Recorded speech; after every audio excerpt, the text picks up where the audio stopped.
Every week, the developers of EVE Online post a competition on Twitter where they showcase a ship's fit and ask the community to guess what that ship is. And every week, without fail, some absolute brain job will announce that this is a terrible fit and that it's just flat out awful. Now, having done EVE Echoes videos for long enough, I also understand that a lot of people will just knee-jerk this reaction anyway. No matter what fit you put out into the public sphere, there is always someone with 2 brain cells competing for 3rd place that will tell you that that fit is absolutely awful and trash and should never be flown, ignoring the fact that it's doing exactly what you wanted it to.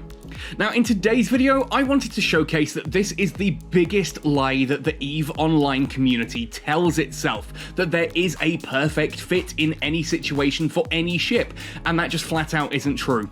Ahoy there folks, I'm Captain Benzie, and I hope you'll enjoy this video. If you do, please let me know by hitting a like on it, and subscribe for more EVE Online content if you haven't already.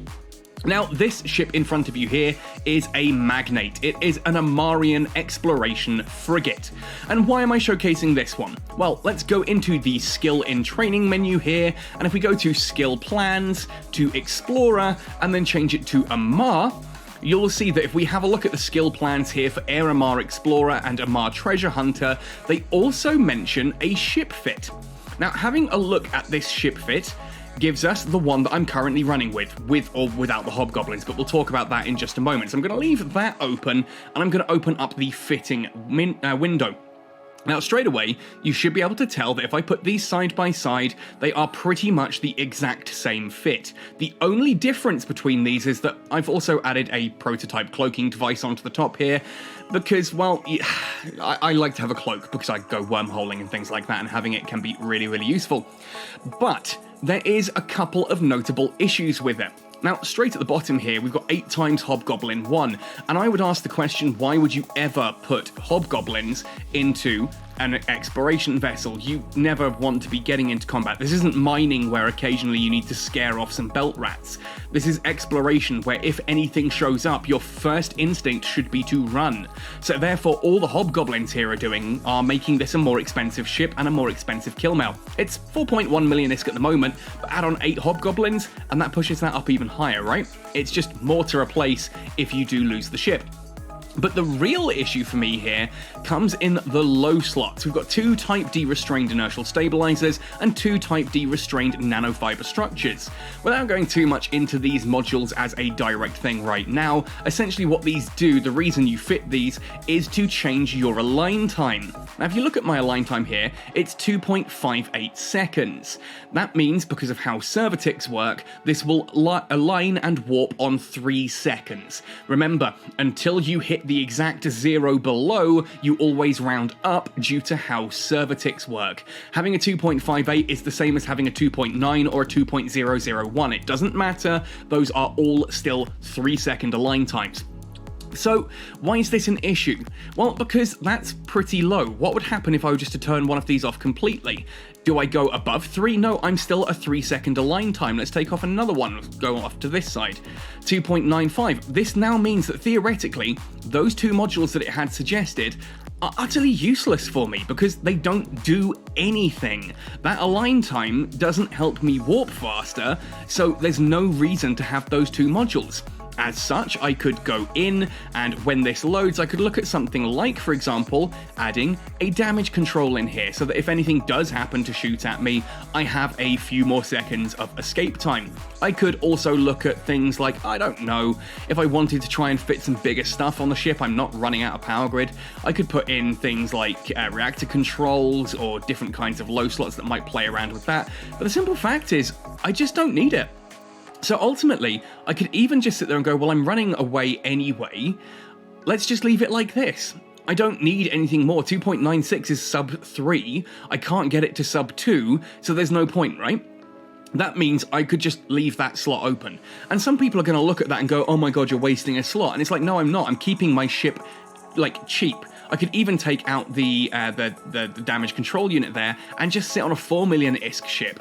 Now, theoretically, there's not that much difference between the fit that we had originally and the actual fit that I would therefore be running. Let's put everything back into position like it was before. And you see it's only 4.1 million ISK, so ultimately I could just leave it like this. But those ones do add up, right? So may as well just take it down to that and use the ship as is here.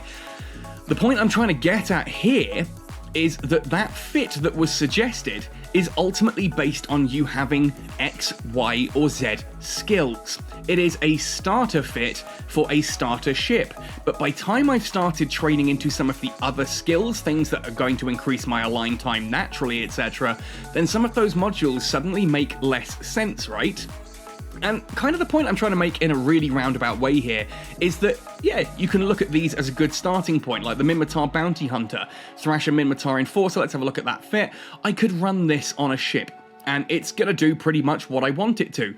But again, looking at the ammunition here, do I need all of these ammo? Probably not. Depending on what I'm going up against, I probably only want a certain amount of ammo at any one time. Some of these things could possibly be changed out to other modules as I train into them.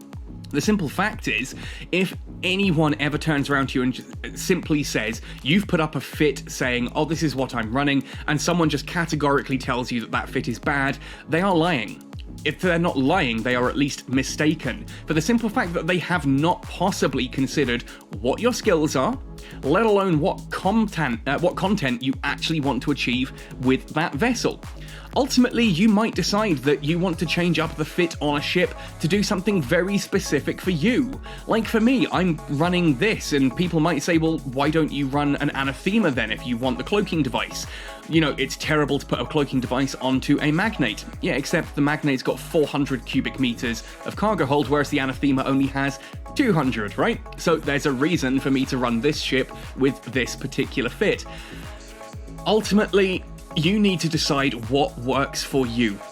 And yes, absolutely, listen to people, take advice on what other people are running, what other people are using on their ships. Someone may be able to give you advice, look at your fit and say, oh, okay, hang on, you've got a whole load of power grid here, you've got a whole load of like CPU available, and you've got some slots empty. Have you considered maybe changing this around and putting that in? Like, you could get a bigger micro warp drive in there, or maybe you could put something like, I wouldn't put armor plates on this because it's going to slow down the align time, but I could theoretically actually, having said that, I could go in here and actually add one of those inertial stabilizers back in to drop that align time a little bit, and then in this one here, if I had any, I could put some armor plates in. And those small armor plates, yeah, they're going to slow me down a little bit, but the align time's still pretty good. I could use that as a way to help me survive that little bit more.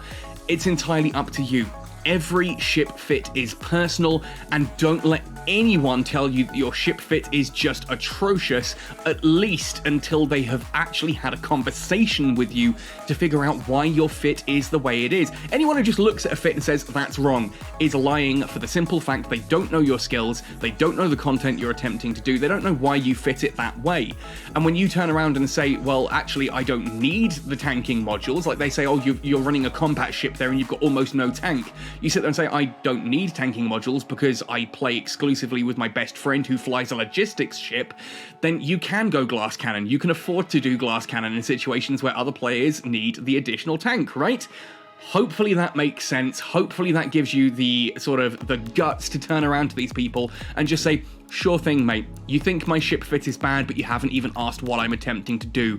Does that not show that you just have literally two brain cells competing for third place because you can't even pause to ask the questions to try and understand? You immediately assume you're right. That kind of showcases a little bit of this self-righteousness in you, if not just a whole load of basically you're sitting there really insecure and you feel the need to just put everyone else down to drag them to your level.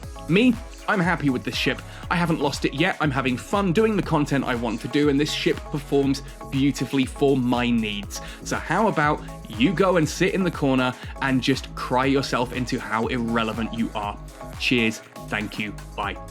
Anyway, folks, with that wonderful little rant out of the way, Again, hopefully this is useful to you. Do check out my video on how the fitting screen works and what all of these numbers mean. And I'm about to put out a video about the comparison tool as well, which is another really useful piece of information for learning how to fit ships. Otherwise, let me know your thoughts and opinions in the comment section down below. Happy sailing, and see you in New Eden!